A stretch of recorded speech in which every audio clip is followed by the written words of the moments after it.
जय श्री गणेश। नमस्कार, मैं आचार्य संजय द्विवेदी सूर्य के राशि परिवर्तन प्रभाव को लेकर आपके सम्मुख उपस्थित हूँ। सूर्यदेव 17 अक्टूबर को अपनी राशि का परिवर्तन करेंगे तथा अपनी नीच राशि तुला राशि में प्रवेश करेंगे।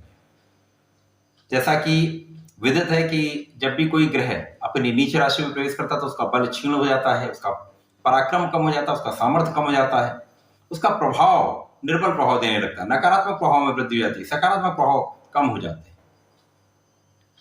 क्योंकि सूर्य राजा है, आत्मकारक है, कॉन्फिडेंस के कारक है, पिता के कारक है, संपूर्ण सरकारी तंत्र का जो कार्यकत्व है सूर्य के पास।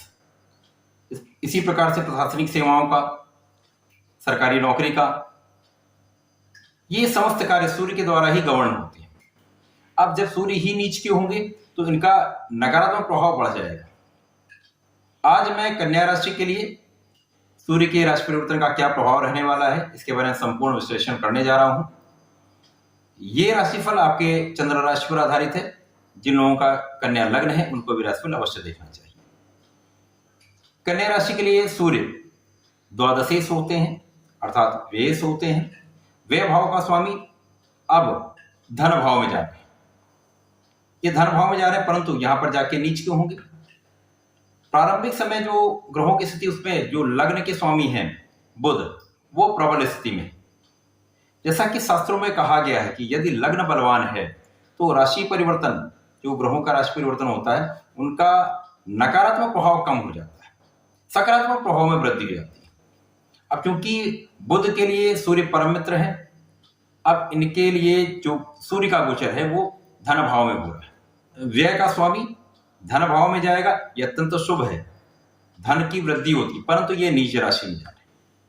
परंतु यहां पर एक बहुत बड़ा सकारात्मक भाव ये होने वाला है कि अगले ही दिन 18 अक्टूबर को शुक्राचार्य, क्योंकि तुला राशि के स्वामी हैं, तुला राशि शुक्राचार्य की मूल त्रिकोण राशि है, और बुध के लिए शुक्राचार्य धनेश है, तो धन भाव का स्वामी धन भाव में प्रवेश करेगा, जहां जाकर सूर्य के ये नीच को भंग करेंगे।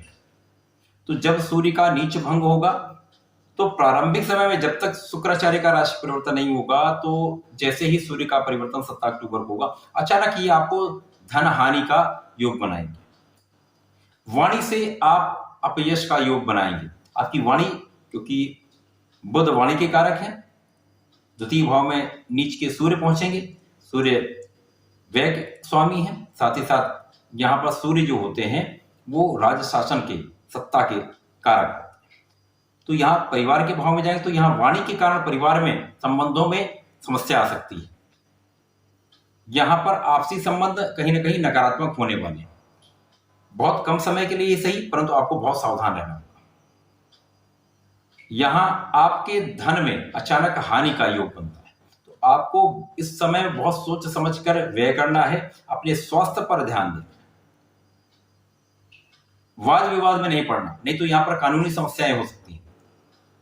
आप किसी कानूनी समस्या में फंस सकते हैं, यहाँ पर बहुत सावधानी रखनी है। परंतु जैसे शुक्राचार्य के साथ इनकी युति होगी, नीच भंग होगा। अब यहाँ पर सूर्य नीच भंग तो हो गया, परंतु सूर्य यहाँ पर तुला राशि में, जहां पर केतु का गोचर चल रहा था, अष्टम में राहु की सीधी दृष्टि का प्रभाव सूर्य पर होगा, तो ग्रहण दोष लगेगा। अब जब राजा पर ही ग्रहण लगेगा तो निश्चित रूप से आपके धन का भाव निर्बल होगा, आपके परिवार का भाव निर्बल होगा, परिवार के साथ संबंध में क्लेश की स्थिति होगी, संबंध सामान्य नहीं होंगे, कहीं ना कहीं उसमें विवाद की स्थिति बनती है, पारिवारिक संपत्ति का लाभ आप नहीं ले पाएंगे। जब तक सूर्यदेव नीच राशि में रहेंगे, ग्रहण के प्रभाव में रहेंगे, यद्यपि इनका नीच भंग हो रहा है, परंतु द्वितीय भाव में है, तो यहां पर आपको लगातार धन का संचय नहीं होने देंगे, धन का व्यय कराते रहेंगे, अपव्यय कराते रहेंगे। तो यहाँ सावधानी निश्चित रूप से बहुत आवश्यक है। परिवार का भाव भी प्रभावित हो रहा है, तो यहाँ आपको पारिवारिक सदस्यों के बीच में बहुत संतुलन बनाकर रखना होगा। अब यहाँ पर जो शुक्राचार्य है, शुक्राचार्य चूंकि यहाँ पर भाग्य के स्वामी, तो कहीं ना कहीं भाग्य आपका साथ देगा। भाग्य के साथ देने के साथ ही आपके काम आगे बढ़ेंगे, कार्यक्षेत्र में भी प्रगति होगी, धन का आना प्रारंभ हो जाएगा। धन तो आएगा परंतु धन का संचय उतना नहीं हो पाएगा। तो सूर्य का गोचर कन्या राशि के लिए धन का अपव्यय कराने वाला है, सावधानी रखने की आवश्यकता होगी। यदि आप अपने ऊपर नियंत्रण रखते हैं तो निश्चित रूप से ये गोचर बहुत कुछ कष्ट देने वाला नहीं है, सावधानी आवश्यक है। कन्या राशि के जातकों को नियमित रूप से सूर्य को जल देना चाहिए, साथ ही साथ आपको निरंतर श्री गणपति महाराज के शरण में रहना चाहिए, उनके मंत्र का जाप करना चाहिए।